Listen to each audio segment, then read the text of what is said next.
Hello, everyone. It is Kenyon here. It is the basketball zone, and I am here to talk to you right after the Raptors defeated the Miami Heat, that is, 112 to 104. So let's talk about the game. Let's talk about how they won and how they took care of business today. So, first things first, the Raptors are still struggling without Pascal Siakam with their fast break points, but that is okay. They won on second chance points. The Raptors fought throughout the game and really controlled the boards in this one. They controlled the boards almost 50, 48 to 32, and that was big for this game. There were huge rebounds. I would say it was a kind of a battle back and forth throughout the game. The Raptors really they kind of kept pace, and that's all you really want from the Raptors, is for them to keep pace throughout the first half, even into the third quarter of many of these games, because if they do that, they will put themselves in a position to potentially have the chance to win. And that's what we saw here. In the first half, the Heat outscored the Raptors first quarter 31-27, second quarter 29-27. The third quarter, that's where the switch flipped. I remember watching the third quarter, and at one point, the Raptors were on a 21-0 run. That was capped off by a Fred VanVleet 3. That's right, Fred VanVleet, FVV, was back this game. So, after that, in the third quarter, they outscored the Heat 30-19. And that right there was where they took control of the game, and they did not let go of that. So let's dig into it a little bit more. What I noticed is, and the numbers really support this, is that the points in the paint was the key to the game today. They kept driving it. They kept going.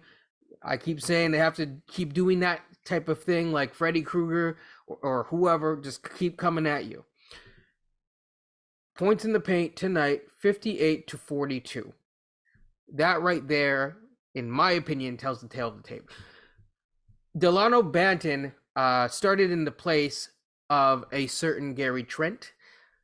Did not have as strong of a game as he did last game, where he had a phenomenal game. This game was kind of a muted performance, and unfortunately, hope he's okay, but Delano Banton ended up going out and turning an ankle from the sounds of it.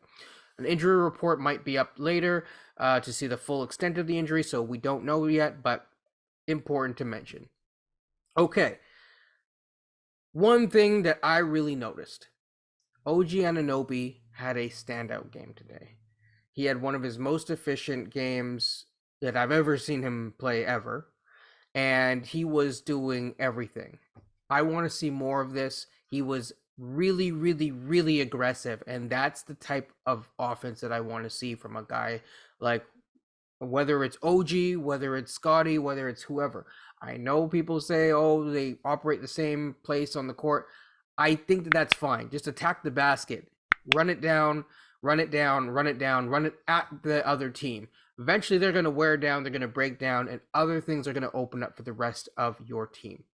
So, OG Anunoby, great game, 13 of 18, shooting, amazing, phenomenal night.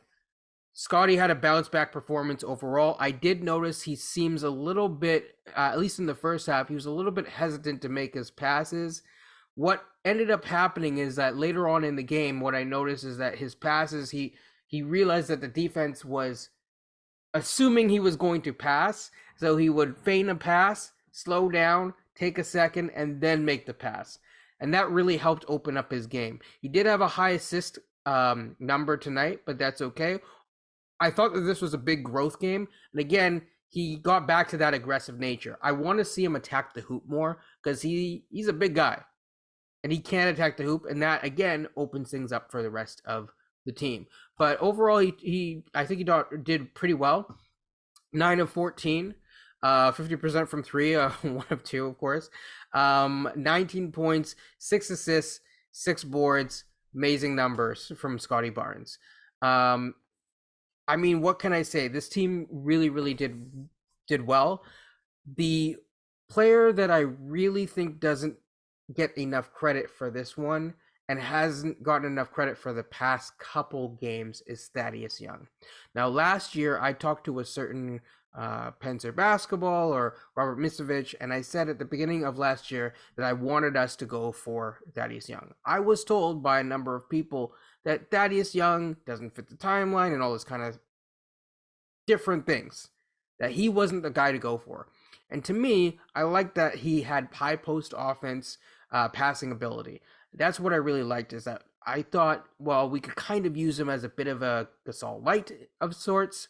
I thought that he would be a good second unit person, that or first unit at times if needed, because I thought he had enough gas left in the tank for someone who had not played the year before because he was on San Antonio. What it kind of reminds me of is when Al Horford was on OKC and didn't really play that year. The reason why it reminds me of that is because when that happens for players that are older, it usually saves a little bit of their legs. And once they get well integrated into their new teams, or, in the case of Al Horford or whatever, going back to a team, but once they get more well integrated, they seem to really pick up the pace. And it's like that, it almost saves them a little bit of legs for the back end of their careers. And I think that that's what we're seeing with that right now. He really settles that unit. He settles all units that he's on, but really that second unit, he does a great job. He rebounded really well tonight. Great job, great assists, smart player. Chris Boucher did Chris Boucher things and really ran that second unit, or sorry, I should say helped run that second unit in terms of being that chaos engine as always.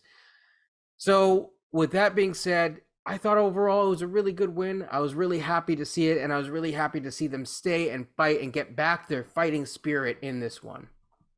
Shout out to Kyle Lowry. He stayed at the end of the game and kind of gave daps up to everyone. Hope he comes back as a Raptor one day before retiring, even if it's just a 10-day. I'm sure he will. With that being said, I got to get out of here, but hope everyone is doing well. Have a good day, because you will probably see this in the morning. Have a safe drive, because of course, it is winter out there, and peace.